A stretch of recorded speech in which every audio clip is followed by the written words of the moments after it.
So நீங்க சொல்லக்கூடிய இந்த கிழக்கு மட்டுமே காரணமா இந்த மாதிரி டிப்ரெஷன் ஆறதுக்கு? ஒரு வாஸ்துவை யதார்த்தத்துக்கு கொண்டு வர்றது. அது இருக்க வேண்டிய இடம் என்ன, அது இருக்க வேண்டிய இடத்தை கொண்டு போய் நீங்க பூஜை புனஸ்காரம் வச்சிடக்கூடாது. இந்த கேள்விக்கு பதில் சொல்ல முடியுமா வாஸ்துவால? கோயில் கோயிலாக போயிட்டே இருப்பாங்க. கிழக்குல போய் ஒரு ஜன்னல் வச்சோன்னா கோயிலுக்கு போகிறத நிறுத்திடுவாங்க. நீங்கள் வேணா என்ன எங்கே வேணால் கூப்பிட்டு போங்க, நான் அதை செஞ்சு காட்டுறேன். சூரியன் எப்படி இருக்குன்னா நிறைய பேர் என்ன நினைக்கிறாங்க, கல் மாதிரி இருக்குன்னு நினைக்கிறேன். குழகுழான் இருக்கும். வாடகைக்கு கிடைச்சிருச்சேங்கிற ஒரே காரணத்துக்காக, கடைவீதியில் இருக்குங்கிற காரணத்துக்காக, பஸ் ஸ்டாப் பக்கத்தில் இருக்குங்கிற காரணத்துக்காக, நான் வேலை செய்யும் இடத்திற்கு அருகிலேயே இருக்கும் என்கின்ற காரணத்திற்காக போய் நீங்கள் சொந்த செலவில் சூனியம் வைத்துக் கொள்ளக்கூடாது. அது எப்படி இருக்கு? தெற்கு பார்த்த வீடு வடக்கு பார்த்த வீடு தான் அப்படி 5 தலைமுறையா இருக்கு. கிழக்கு பார்த்த வீடு மேற்கு பார்த்த வீடு 2 தலைமுறை 3 தலைமுறை எல்லாம் தாண்டி இருக்கிறதே கஷ்டம்.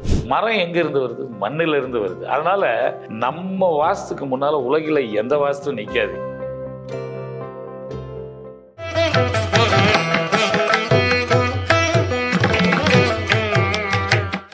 இன்னைக்கு நிறைய பேர் வந்து ஒரு ட்ரீட்மெண்ட் எடுக்கிறாங்க, டிப்ரெஷன் ட்ரீட்மெண்ட் அப்படின்னு சொல்லிட்டு. ரொம்ப மன அழுத்தமா இருக்கு அப்படின்னு. அந்த காலத்துல எல்லாம் மன அழுத்தத்துக்கு ட்ரீட்மெண்ட் எடுக்கல, அதுக்கு வேற விதமா பண்ணாங்க.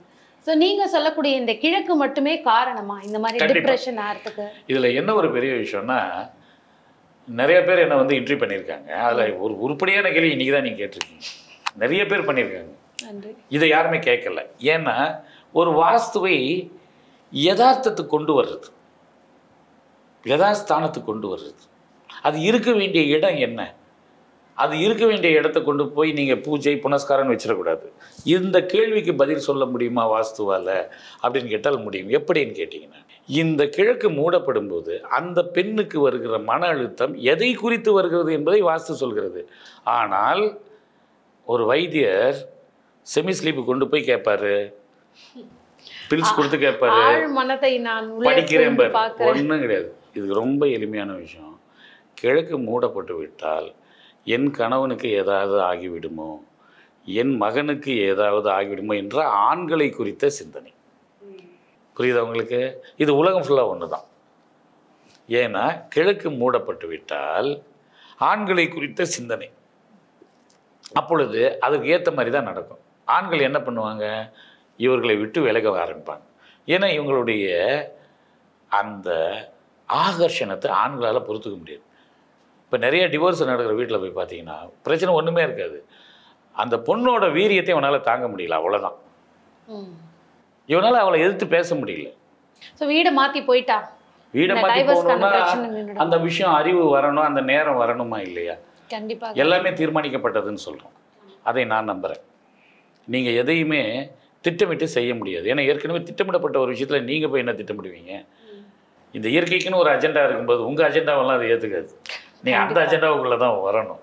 அதனால தான் இந்த கிருஷ்ணமூர்த்தி பദ്ധதியை பற்றி நான் அடிக்கடி பேசுவேன். அதில் என்ன சொல்லுவாங்கன்னா, ஒரு டைம் டேபிளில் போட்டிருக்கான், டெல்லியில் புறப்படுற ஒரு கிராண்ட் ட்ரங்க் எக்ஸ்பிரஸ்ஸு நம்ம சென்னைக்கு காலையில் 7:30க்கு வரும் அப்படின்னு சொன்னால், அதை ஒரு கிருஷ்ணமூர்த்தி பദ്ധதி அல்லது ஒரு நல்ல ஜோதிடம் தெரிஞ்சவன் ஒத்துக்கவே மாட்டான்.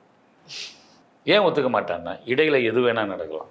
ஆமாம். நீ வாரங்கால்கிட்ட வரும்போது ஃபிஷ் பிளேட்டை ஒருத்தன் கழுத்தலாம், ஃபிஷ் பிளேட்டை கீழே இருக்கிற பிளேட்டு, இன்னொருத்தன் குண்டு வைக்கலாம், இன்னொரு இடத்துல வெள்ளம் வந்து கீழே இருக்கிற ஸ்லீப்பர்ஸ் எல்லாத்தையும் அடிச்சுட்டு போடலாம், இல்லை என்ஜின் வந்து எங்கேயாவது கோளாறாகி நிற்கலாம், சிக்னல் கிடைக்காம இருக்கலாம்.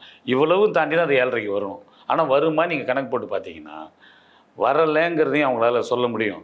எத்தனை மணிக்கு இது எத்தனாவது பிளாட்ஃபார்மில் போய் நிற்குங்கிறதையும் சொல்ல முடியும். உதாரணமாக இந்த பிளாட்ஃபார்ம் லாக் ஆகிடுச்சு, 7க்கு வர வேண்டியது 8க்கு மாறிடுச்சு, அதே மாதிரி இந்த கூபே இந்த இடத்துல வந்து நிற்கும் அப்படின்னு கூட சொல்ல முடியும். இப்போ உதாரணமாக ஒரு 7:30 மணிக்கு ஒருத்தர் உங்களை பார்க்க வர்றார் காலையில், நீங்கள் அவரை பார்த்துட்டீங்க, ஆனால் செல்ஃபோன் பேசிக்கிட்டே இருக்கார்.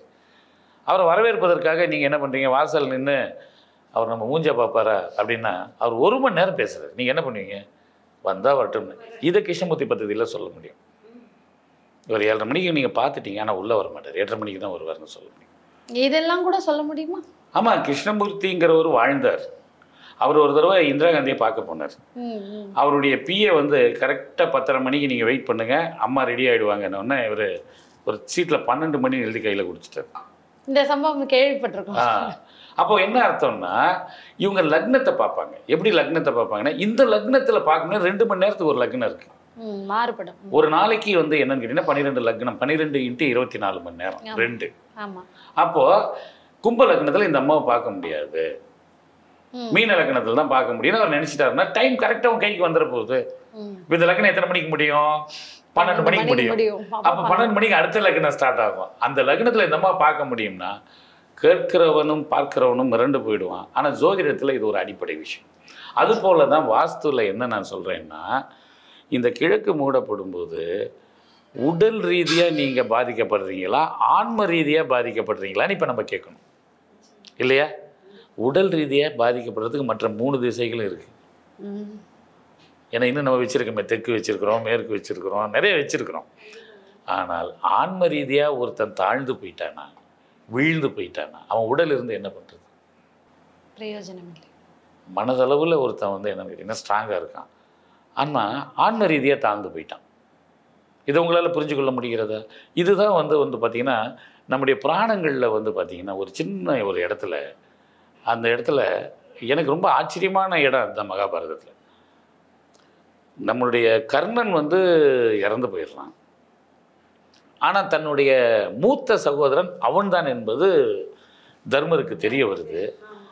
தெரிய வரும் பொழுது அம்மா கிட்ட போய் கேட்குறாரு, குந்திக்கிட்ட, இது ஏன் நீ சொல்லலைன்னா? அவன் தான் சொல்ல வேண்டான்னு சொல்லிட்டான் அப்படின்னு. அப்போ தான் அவர் என்ன சொல்கிறாரு, நீ மட்டும் அதை சொல்லியிருந்தா இந்த போர் தேவையில்லையே அப்படிங்கும்போது நான் என்னடா பண்ணணும்னு சொல்லும்போது அவன் ஒரு சாபத்தை கொடுக்குறான். இனிமேல் எந்த ரகசியமும் பெண்கள் மனதில் தங்காமல் போகட்டும் ஒரு ரகசியத்தை கொடுக்குறான், ஒரு சாபத்தை கொடுக்குறான். அப்போது இந்த இடத்துல வந்து என்னென்னா, நீங்கள் அந்த ஆன்ம பலம் அப்படிங்கிறதுக்கு தான் நீங்கள் நான் எல்லாமே போராடுறோம். ஆனால் அந்த இடத்துல ஆன்மீகம்னு சொல்லிக்கிட்டு நீங்கள் வந்து ஒரு தாடி வளர்த்துக்கிட்டு ஒரு காவி கட்டிக்கிட்டு கோயிலுக்கு போயிட்டு பஜனைக்கு போகிறதுங்கிறது ஒரு மன நோயாக இருக்கும். எப்போது வாஸ்து தெரிந்து கொள்ளும்போது கிழக்கு மூடப்பட்டு விட்டால் அது ஆன்மீக வீடாகி கோயில் கோயிலாக போயிட்டே இருப்பாங்க. கிழக்கில் போய் ஒரு ஜன்னல் வச்சோன்னா கோயிலுக்கு போகிறத நிறுத்திடுவாங்க. நீங்கள் வேணால் என்னை எங்கே வேணால் கூப்பிட்டு போங்க, நான் அதை செஞ்சு காட்டுறேன். ஏன்னா பயம்தான் ஆன்மீகத்தினுடைய ஆணிவேராக இருக்கு. நிறைய பேருக்கு இந்த பயத்துல தற்கொலை பண்ணிக்கலாம். வீட்டுக்குள்ள வந்து இப்போ நிறைய சம்பவங்கள் நம்ம பார்க்குறோம். பிரபலங்களுடைய பிள்ளைகளா இருக்கட்டும், அவங்க பிரபலமா இருக்கிறதுனால நமக்கு தெரியுது, இல்லாம நிறைய சம்பவங்கள் நடக்குது. ஸோ இந்த மாதிரி தற்கொலை காரணங்கள், அந்த எண்ணங்கள் வரத்துக்கும் அந்த வீட்டினுடைய வாஸ்து தான் காரணம். அதுக்கு எந்த திசை பொறுப்பு? அதாவது நம்ம இந்த இன்டர்வியூ ஆரம்பிச்சதுலேருந்து 2 திசைகளை பற்றி மீண்டும் மீண்டும் பேசுகிறோம். ஒன்று வாயு மூலையை பேசுகிறோம், ஈசானியத்தை பேசுகிறோம். மூளை வேறு, மனம் வேறு. மனம் தான் சந்திரன்னு சொல்லிட்டோம். திரும்பி மூளையை வந்து நம்ம வந்து ஆன்மான்னு சொல்லலாம், சூரியனோட சம்மந்தப்படுது. மூளையும் வந்து சூரியனுடைய மாதிரி. சூரியன் எப்படி இருக்குன்னா நிறைய பேர் என்ன நினைக்கிறாங்க, கல் மாதிரி இருக்குன்னு நினைக்கிறாங்க. குழகுழான்னு இருக்கும். பிளாஸ்டிக் எப்படி இருக்கும் அந்த மாதிரி. அதனால தான் உங்களை வந்து அந்த சூரியனை பற்றி சொல்லும்போது பிளாஸ்மா நிலையில் இருக்கிறதுங்கிறான், திரவ நிலையில் இருக்குது சூரியன். அதனால் உங்கள் மூளையும் அப்படி தான் இருக்குது, அதில் எலும்பே கிடையாது. அப்போ அது ஆன்மா, ஆன்மாவுடன் தொடர்புடையது தான் அந்த மூளை. ஆனால் உங்கள் ஆழ் மனம்னு இருக்குல்ல, அது எங்கே இருக்குன்னு நீங்கள் தேடுவீங்க. ரமணர் சொல்லும்போது ஓஜஸ்ன்னு சொல்கிறார். ரமணர் உங்கள் நெஞ்சின் மத்தியில் இருக்கிறது தான் உள் ஒளி ஓஜஸ்ங்கிறார். ஆனால் இன்னும் சில பேர் என்ன சொல்கிறாங்க, அந்த மூளைங்கிறது மனம்தான்னு சொல்கிறாங்க. ஏன்னா என்ன கேட்டிங்கன்னா, வாயு மூளை அப்படிங்கிறது ரமணர் சொன்னதுக்கு நெருக்கமாக வருது. இதயத்தில் வாயு இருக்கா, காற்று இருக்கா, அந்த இடத்துல தான் உங்களுக்கு வந்து என்னன்னு கேட்டிங்கன்னா அந்த மனம் என்கின்ற கருவி இருக்குது. எங்கே வந்து வாயு மூளை பாதிக்கப்படுதோ, அது ஒரு உதாரணமாக நான் ஒரு விஷயத்த சொல்கிறேன். சில பேர் என்ன பண்ணுவாங்க, வீடு ரொம்ப பிரமாதமாக கட்டிடுவாங்க. கட்டிட்டு இந்த வடமேற்கில் படி போடுறேன்னு படி போடும்போது இவங்க என்ன பண்ணுவாங்க, வெளியே இடம் இருக்காது படி இப்படி மடித்து போடுறதுக்கு. அது ஒரு 7 அடி மட்டத்தில் போய் லேண்ட் ஆகி திரும்ப மாடிக்கு போகணும். அப்போ இவங்க என்ன பண்ணுவாங்க, அந்த வடமேற்கு பக்கம் தான் பெரும்பாலும் ஒரு பெட்ரூமில் டாய்லெட் வைப்பாங்க. ஏற்கனவே தென்மேற்கில் ஒரு பெட்ரூமும் ஒரு டாய்லெட் இருக்கும். இப்போ வடமேற்கு ஒரு விருந்தினர் அறை, சில்ட்ரன்ஸ் ரூம்னு சொல்லிட்டு ஒரு ரூம் கட்டி அதில் ஒரு அட்டாச் டாய்லெட் வைக்கும்போது திரும்புகிறபடி அந்த டாய்லெட்டுக்குள்ளே போய் மேலே ஏறும். அப்போ என்ன ஆகுனா, நீங்கள் உள்ளே போகும்போது படிக்கு கீழே அந்த டாய்லெட்டுடைய கம்மோடு இருக்கும். அட்ஜஸ்ட் பண்ணி உட்காந்து போவோமேங்கிறது தானே மக்களுடைய எண்ணம். ஆனால் அந்த வீட்டில் கண்டிப்பாக ஒரு 10 தற்கொலை முயற்சியாக நடக்கும். அதில் 1 ஜெயிச்சிருச்சுனாலும் ஒரு ஆள் போயிட்டான்னு அர்த்தம். ஏன்னா வாயு மூளை என்பது என்னன்னே தெரியாமல் வெறுமனே அட்வைஸ் பண்ணிட்டு இருக்கிறது இந்த உலகத்தினுடைய வேலையாக இருக்குது. நாம் அதுக்குள்ளே போக வேண்டாம்.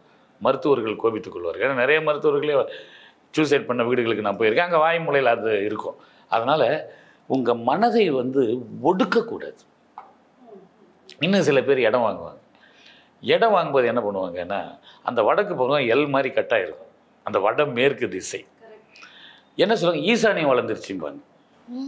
மூளை வளர்ந்தாலே பிரச்சனை தானே, தற்கொலை தானே. அறிவு அவ்வளோ வளரக்கூடாது இல்லை, சிந்தனை அளவுக்கு. அப்போ உங்களுடைய மனம் வெட்டப்பட்டு உங்கள் வாழ்நாளில் இனி வாழ்வதற்கு எதுவுமே இல்லை என்கின்ற எண்ணம் உங்களுடைய ஆழ்மனதில் தீர்மானமாக ஆயிடுது. சரி, இது போன்ற வீடுகளில் தற்கொலைக்கு முயற்சி பண்ணவர்களை போய் யாருமே பேட்டி எடுத்துருக்க மாட்டாங்க. நான் தான் அந்த வேலை தானே, நம்ம வேலையே அதுதானே. ஏன் இந்த மாதிரி அனுபவம் இருக்கு உங்களுக்கு? ஒரு 1000 அனுபவம் இல்லை, ஏகப்பட்ட அனுபவங்கள். ஏன்னா நம்ம தான் ஒரு 10,000 வீட்டை பார்த்துருக்கோங்க. அப்போ அவங்க கேட்கும்போது சொல்லும்போது ஒரு விஷயம் சொல்கிறாங்க, சார் அது எப்படி நடந்ததுன்னு எனக்கு தெரியல, வெக்கமாக இருக்குது சார் நினச்சா. நான் என்ன பண்ணியிருக்கேன், மருந்து குடிச்சிருக்கேன். மருந்து குடிச்சிருவான். மருந்து குடிச்சிட்டு அந்த பாட்டில் இருக்குல்ல, அது இருந்தால் அம்மா கண்டுபிடிச்சிருமேன்னு சொல்லி அந்த குடித்த மருந்து பாட்டில் எடுத்துகிட்டு போய் ஒரு இடத்துல புதைச்சிட்டு படுத்துருவான். அதே மாதிரி இந்த மாத்திரையை சாப்பிட்றவன் என்ன பண்ணுவான், அந்த மாத்திரையை சாப்பிட்டு டாய்லெட்டில் போய் போட்டு தண்ணி ஊற்றி ஃப்ளஷ் பண்ணிட்டு படுத்துருப்பான். எந்த சிக்னலுமே நம்மளை பிடிக்கிறது, எந்த தடையுமே இருக்கக்கூடாது அப்படின்னு தப்பிச்சிருவான்னு வச்சுங்க. ஆனால் அதன் பின்னணியில் இன்னொரு விஷயம் நடக்கும். இவன் சரியானோடனே அந்த வீட்டில் இருக்கிற ஒரு நாய் இறந்துடும்.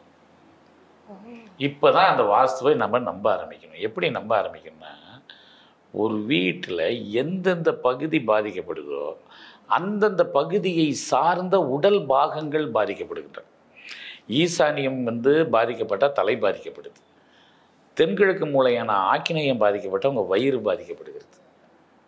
நைருதி பாதிக்கப்பட்டால் உங்கள் இடுப்பு கீழே இருக்கிற மர்மஸ்தானங்கள் பாதிக்கப்படுகிறது. வாயுவியம் பாதிக்கப்பட்டால் கால்கள் பாதிக்கப்படுகின்றன. அப்போது ஒரு வீட்டை வளைச்சி நெளிச்சி கட்டுறது வாடகைக்கு கிடச்சிருச்சேங்கிற ஒரே காரணத்துக்காக, கடைவீதியில் இருக்குங்கிற காரணத்துக்காக, பஸ் ஸ்டாப் பக்கத்தில் இருக்குங்கிற காரணத்துக்காக, நான் வேலை செய்யும் இடத்திற்கு அருகிலேயே இருக்கும் என்கின்ற காரணத்திற்காக போய் நீங்கள் சொந்த செலவில் சூனியம் வைத்து கொள்ளக்கூடாது. ஏனென்றால் எதை பற்றி எல்லாமோ தெரிஞ்சுக்கிற நீங்கள் ஒரு சாதாரணமாக ஒரு செல்ஃபோனுக்கு உட்காந்து 3 மாதம் உட்காந்து ஸ்டடி பண்ணுவான். இவன் ஸ்டடி பண்ணி முடிக்கும்போது அடுத்த மாடல் வந்துடும். அந்த மாதிரி காருக்கு 1 வருஷம் ஸ்டடி பண்ணுவான். ஆனால் அந்த வீட்டை பற்றி கவலையே பட மாட்டான், கிடைச்சிருச்சுன்னு போயிடுறான். அப்போது அந்தந்த பகுதிகள் பாதிக்கப்படுகின்றன. இப்போ உதாரணமாக நீங்கள் சாதாரணமாக சொல்கிற ஒரு விஷயம், குழந்தையின்மை. நிறைய பேர் இன்னைக்கு ஃபேஸ் பண்ணக்கூடிய, அதுக்கு நான் அதே தான் சொல்கிறேன். என்ன சொல்கிறேன்னா, இங்கே ஒரு தவறான அறிக்கை தரப்படுகிறது, அது பெறப்படுகிறது. எப்படின்னு கேட்டால், அவருக்கு கவுண்டெல்லாம் கரெக்டாக இருக்குது, இந்த அம்மாவுக்கு தான் பிரச்சனைன்னு. உன்னை யார் கவுண்ட்டு கரெக்டாக இருக்குது கரெக்டாக இல்லைன்னு கேட்டான்னா, அவர் ஆண்மையிடம் தான் இருக்கிறார் என்பதை தீர்மானித்தால் அவர் காசு தருவார். காசு கொடுக்குறவர் அவர். இந்தம்மா காசு கொடுக்குறதுன்னா இப்போ ரிப்போர்ட் வேறு மாதிரி வரும். ஏன்னா மிகப்பெரிய மகப்பேறு மருத்துவர்களுக்கெல்லாம் நான் வாஸ்து பார்க்குறேன், அவங்க பேரை சொல்ல விரும்பலை. நீங்கள் பணத்தையெல்லாம் அவங்ககிட்டலாம் நீங்கள் போய் பார்த்தீங்கன்னா மிரண்டுருவீங்க. கட்டுக்கட்டாக பெஞ்சு கீழே சேரு கீழெல்லாம் போட்டு வச்சுருப்பாங்க. 1 லட்ச ரூபா 2 லட்ச ரூபா. எத்தனை ஐஏஎஸ் ஆஃபீஸருடைய மனைவிகள், எத்தனை மந்திரிமார்களுடைய மனைவிகள், பேர குழந்தைகள், பேத்திகள்னு அந்த ஹாலில் உட்காந்துருப்பாங்க. அவங்களால தான் அவ்வளோ பணத்தை கொடுக்கவே முடியும், 10 லட்சம் 5 லட்சம். சரி, இப்போ இந்த இடத்துல என்னங்க பிரச்சனை அப்படின்னு கேட்டிங்கன்னா, இந்திரன்னா இந்திரியம், அதுவும் கிழக்கு தானே. ஆமாம். அப்போ கிழக்கு மூடப்படும் பொழுது ஆணினுடைய விந்து கொஞ்சம் நீர்த்து போகிறது. சரி, அத்தோட நிறுத்து. வாயவியம் பள்ளமாகும்போது உங்கள் கர்ப்பப்பையில் ஃபெலோபியன் டியூப் டிஸ்டர்ப் ஆகுது.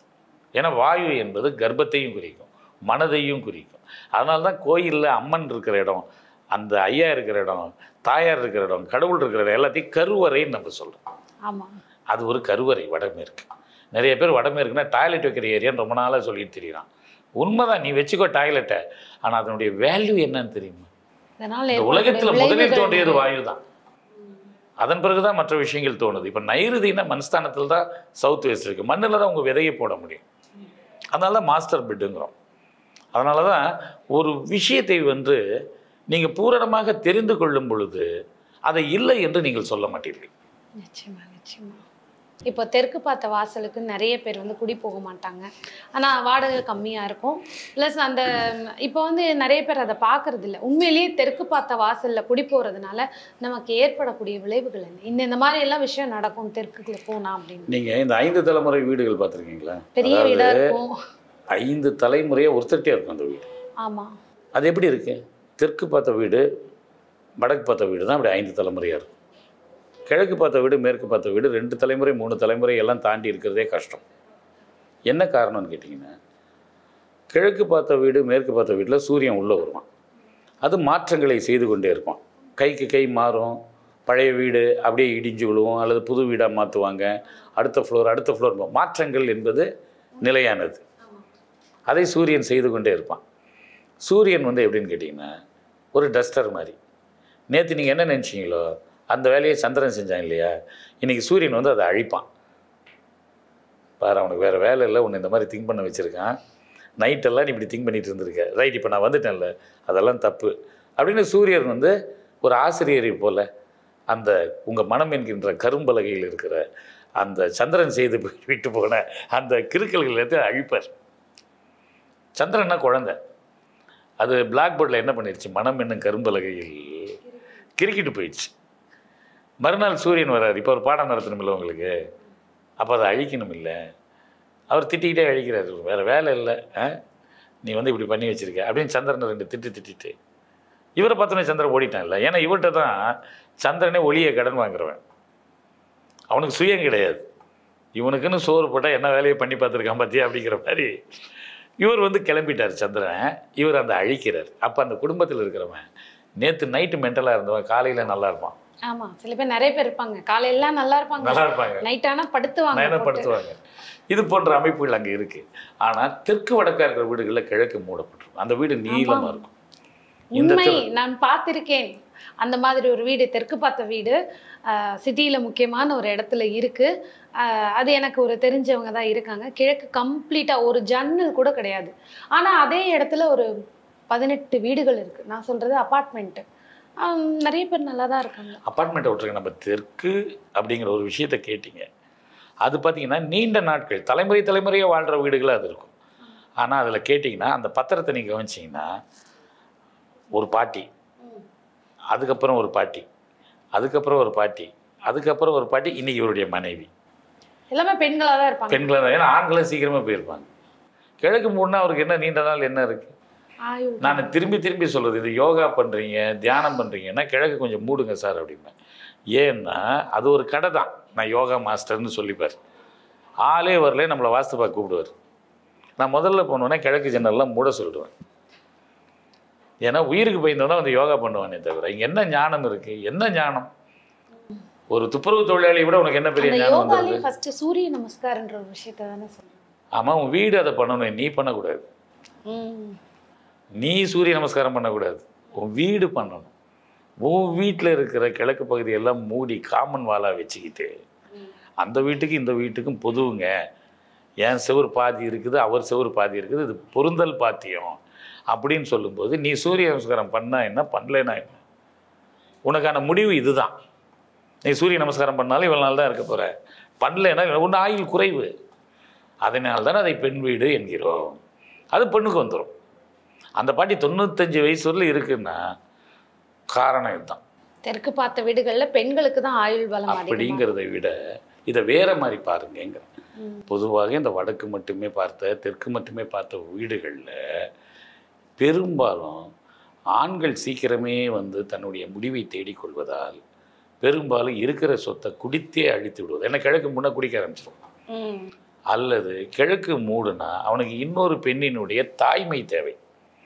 இங்கே நிறைய பிரச்சனைகள் இருக்குது இந்த சமூகத்தில். ஒருத்தர் வந்து சின்ன வீடு வச்சுக்கிட்டாருன்னா இவர் ஆண்மை பொருந்தியவர்னா அதெல்லாம் கிடையாது. இங்கே தொந்தரவு தாங்காமல் அங்கே போய் உட்காந்துட்டு வர்றது தான் அவருடைய வேலை. அவர் என்னமோ அங்கே போனோடனே பெருசாக அந்த அம்மாவை வச்சு ஆண்டார்னெல்லாம் சொல்ல முடியாது. இங்கே பயந்துக்கிட்டு போய் அங்கே அடைக்கலாம், அங்கே முடிஞ்சோன்னே இங்கே வர்றது. இதனால தான் ஒருத்தர் 4-5 பொண்டாட்டி வச்சுருக்கிறவங்கலாம் மிகப்பெரிய மனிதராக சித்தரிக்கப்பட்ட காலங்களில் இந்த வாஸ்து இல்லை. இப்போ நம்ம போய் பார்த்தா அவருடைய வீடு இது போன்ற ஈசானிய மூடல், கிழக்கு மூடல், ஈசானியத்தில் டாய்லெட்டு இப்படி இருக்கிறத நம்ம பார்க்குறோம். ஓகே, இப்போது இப்படி நீங்கள் பாருங்கள், இது போன்ற வடக்கு கிழக்கில் இருந்த வீடுகளில் இருந்தவங்க எல்லாமே சம்பாதிக்கிறாங்க, நல்லா இருக்கிறாங்க. இந்த தெற்கு மேற்கில் இருக்கவங்க தான் வீணாக போனாங்கிற ஒரு எண்ணம் நமக்கு படிஞ்சிடுச்சு. அதுக்கு காரணம் இதுதான். நீ தெற்கு பார்த்த வீடுனா வடக்க மூடிட போகிற, வருமானம் வராது. நீ மேற்கு பார்த்த வீடை வச்சுக்கிட்டு இந்த நீ கிழக்க 3 நாள் மூடிடுவ, உனக்கு வருமானம் வராது. இப்போ நான் பார்த்த ஒரு வீட்டில் வந்து தெற்கு பார்த்த வாசல் என்ட்ரன்ஸ் ஸ்ட்ரைட்டாக பின்னாடி பார்த்தீங்கன்னா வடக்குல பால்கனியோட பெரிய கதவு. சரிங்கம்மா, அப்போ கிழக்கு என்னவா இருக்கு? மூடி இருக்கு. அப்போ நீங்கள் அந்த வீடு வசிக்க தகுதியற்ற வீடுங்கிறதை விட அந்த வீட்டினுடைய உறுப்பினர்கள் யார், அவங்க எப்படி இருந்தாங்க, அதில் எத்தனை பேருக்கு வந்து இந்த என்னன்னு சொல்லுவாங்க பித்தப்பை எடுத்திருக்காங்க, நல்லா கேளுங்க. நான் ஒரு வீட்டுக்குள்ள வந்து உங்கள் பித்தப்பை எடுத்தாச்சா, கர்ப்பப்பை எடுத்தாச்சா அப்படின்லாம் கேட்பேன். என்ன காரணம்னா பித்தம் என்பது சூரியனை சார்ந்தது. இந்த உடல் நோய்களுக்கும் வாஸ்துவுக்கும் நிறைய சம்பந்தம். ஆமாம், நான் தான் வீடும் உங்கள் உடம்பும் ஒன்றுன்னு சொல்கிறேன். உங்களுக்கு ஒரு வைத்தியரை போய் இன்டர்வியூ பண்ணிங்கன்னா அவர் 3 நோய்கள் 3 வாதங்களை பேச, வாதம், பித்தம், கபம். வீட்டுக்கும் வாதம் இருக்கிறது வடக்கு பகுதி, வீட்டுக்கும் பித்தம் இருக்குது கிழக்கு பகுதி, கபம் இருக்கிறது தெற்கு பகுதி. ஒரு வீட்டுக்கும் 3 நாடிகள் உண்டு. உங்களுக்கு பஞ்சபூதங்கள் உங்கள் உடம்புலையும் உண்டு, வீடுலேயும் உண்டு. இந்த ஆங்கிளில் தான் நான் என்னுடைய வாஸ்து வகுப்புகளை நான் தொடர்ந்து நடத்துகிறேன். என்னென்னா, முதல்ல உங்கள் குழந்தைய பற்றி நீங்கள் தெரிஞ்சுங்க, உங்கள் கணவனை பற்றி நீங்கள் தெரிஞ்சுங்க, அதே போல் உங்கள் வீட்டை பற்றி நீங்கள் முதல்ல தெரிஞ்சுங்க. அதுக்கப்புறம் வாஸ்து நிபுணரை கூப்பிடுங்க. அதுக்கப்புறம் ஜோசியத்தை போங்க. வீடுகளில் இந்த மாதிரி செடிகள் வச்சா வாஸ்து செடிகள் அப்படின்னு சில அப்படி ஒன்று கிடையவே கிடையாது. வாஸ்து மீனும் கிடையாது, வாஸ்து செடியும் கிடையாது. நீங்கள் பொதுவாகவே வந்து என்ன அப்படின்னு கேட்டிங்கன்னா, இந்த வாஸ்து என்ற பெயரால் வந்து நீங்கள் வந்து எதை கொண்டு வந்தாலும் அது வியாபாரம் தான். இப்போ ஃபெங்ஷுயை பற்றி நீங்கள் கேட்கவே இல்லை. ஃபெங்ஷுயை என்பது வந்து என்னென்னா சீனத்தை சேர்ந்தது. அவங்க வந்து என்னென்னு கேட்டீங்கன்னா நம்மை போலவே அந்த பஞ்சபூதங்களை பற்றி பேசுகிறாங்க. இப்போ உதாரணமாக பார்த்தீங்கன்னா அவங்க இடையில் வந்து நம்ம வந்து நீர் நெருப்புன்னெல்லாம் நம்ம சொல்கிறோம் இல்லைங்களா, அதில் அவங்க மரம் மெட்டல் அப்படின்லாம் உள்ளே கொண்டு வந்துடுவாங்க. இந்த ஜல்லி போடுவீங்கல்ல ரோட்டில், அதுக்கு பேரே ப்ளூ மெட்டல்னு தான் நம்ம சொல்லுவோம். ஏன்னா பாறையிலிருந்து தான் உலோகம் வருது. இப்போ இரும்பு உருக்காலைன்னு சொன்னால் இரும்பு எங்கேருந்து வருது? ஒரு பாறையிலிருந்து நீங்கள் தான். கண்ணாடி எங்கேருந்து வருது? மணலில் இருந்து வருது. மரம் எங்கேருந்து வருது? மண்ணிலிருந்து வருது. அதனால் நம்ம வாஸ்துக்கு முன்னால் உலகில் எந்த வாஸ்துவும் நிற்காது. இவனுங்கெல்லாம் வந்து என்னன்னு கேட்டிங்கன்னா இங்கேருந்து திருடிட்டு போனதை வந்து நம்மகிட்ட திரும்ப வந்து மார்க்கெட் பண்ணிகிட்டு இருக்காங்களே தவிர இந்த பஞ்சபூதங்கிறது 5 தான். இதில் மரம், கல், கண்ணாடி, இரும்பு, உலோகம்னு சொல்கிறதெல்லாம் நம்ம மெட்ராஸ் வார்த்தையில் சொன்னால் டுபாக்கூர் தான். அதனால் நீங்கள் தைரியமாக எல்லாருக்கும் உரத்து சொல்லலாம், தெற்கு வீடு மிகச்சிறந்த வீடு தான். மேற்கு அதை விட மிகச்சிறந்த வீடு. என்ன காரணம்னா மேலை நாட்டுக்கு சென்று கொடியாக சம்பாதிக்கிறவங்க மேற்கு பார்த்த வாசலில் இருக்காங்க. அதனால தான் ஐடி கம்பெனிகளில் பெரும்பாலான ஐடி கம்பெனிகள் மேற்கு வாசலை உடையதாக இருக்கிறது. கம்பெனிஸ் எல்லாம். ஏன்னா மேற்கு என்பதே நீங்கள் மேலே போகிறது, அடுத்தடுத்த நாடுகளுக்கு போகிறது, ஓவர்சீஸ். ஏன்னா மேற்கு சந்திரன்னு நான் சொன்னேன். சந்திரனுடைய வேலை என்ன? கடல் கடந்து போகுது. அதே போல் தெற்கு யமன்னு சொன்னோம். யமன்னா என்ன அர்த்தம்? ஆரோக்கியம்னு அர்த்தம். அந்த யமனுடைய திசை. அதனால தான் மிகப்பெரிய மருத்துவமனைகள் தெற்கு திசை பார்த்துருக்கும். அதுக்காக அந்த தெற்கு திசை பார்த்து மருத்துவமனையை நான் வைக்க மாட்டேன், வடக்கு அப்படிலாம் கிடையாது. நீங்கள் கிழக்கு பார்த்து வச்சிங்கன்னா அது பெண்கள் மருத்துவமனையாக, சரி கிழக்கு மூடப்பட்டு வைத்தீங்கன்னா அது பெண்கள் அதிகமாக வந்து தங்களுடைய நோய்களை தீர்த்து கொள்கிற ஒரு மருத்துவமனையாக இருக்கும்.